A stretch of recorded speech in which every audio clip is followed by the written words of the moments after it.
आणि येस, आज मी तुम्हाला दाखवणार आहे what I eat in a day. ही मम्मी पप्पांची ॲनिव्हर्सरी होती, ॲनिव्हर्सरी डे होता आणि तेव्हा आम्ही मस्तपैकी सीवूड्सला इंडियाना वॉटर्स या रेस्टॉरंटमध्ये गेलेलो. खूप छान रेस्टॉरंट आहे. नेहमीपेक्षा काहीतरी वेगळं ट्राय केलं आम्ही, बिकॉज नेहमी आम्ही पनवेल नाही तर खारघरमध्येच जातो. सो आज काहीतरी मला वेगळं ट्राय करायचं होतं. सो आम्ही आणि पप्पाने ठरवलं की आपण सीवूड्सला जाऊया. आम्ही फर्स्ट पनीर टिक्का खाल्ला, तोसुद्धा छान होता. मुलतानी मशरूम तंदूर खाल्लं, ते सुद्धा खूप टेस्टी होतं.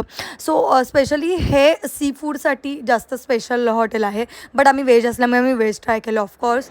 ओव्हरऑल ह्या रेस्टॉरंटची वाईब खूप छान होती. आणि त्यानंतर आम्ही हे क्रिस्पी चिली ट्राय केलं, मशरूम चिली. सो ही सुद्धा खूपच छान होती आणि ओव्हरऑल टेस्ट खूप छान होती. आम्ही स्टार्टर खाल्ल्यानंतर मग मेन कोर्सलासाठी आमच्या पोटात जागा नव्हती, सो आम्ही शेजवान राईस ट्राय केला आणि त्यानंतर केक कटिंग केली ऑफकोर्स. So guys,